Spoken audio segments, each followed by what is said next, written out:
Once upon a time, in a magical kingdom, there lived a kind princess named Snow White. The wicked queen was very jealous of Snow White's beauty and asked her magic mirror, "Who is the fairest of them all?" When Snow White learned that the queen wanted to hurt her, she ran deep into the forest and found a cozy little cottage where 7 dwarfs lived.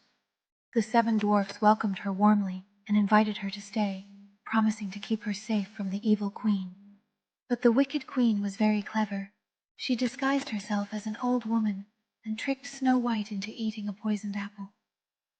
After eating the apple, Snow White fell into a deep sleep, and the 7 dwarfs were heartbroken, watching over her in a lovely clearing. One day, a brave and handsome prince heard about Snow White and came to see her, hoping to awaken her with true love's kiss. When the prince kissed her, Snow White's eyes fluttered open, and everyone cheered, filled with happiness and love. Snow White and the prince fell in love and decided to share their happiness with everyone, including the joyful 7 dwarfs.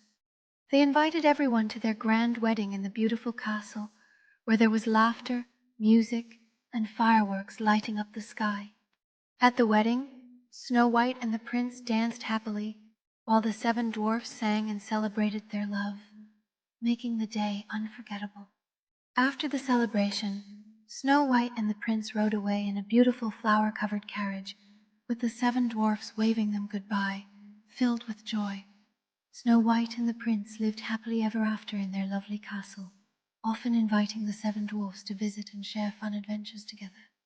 Every evening, they would watch the sun set over the kingdom, while the 7 dwarfs built a tiny tree house in the garden, creating new memories.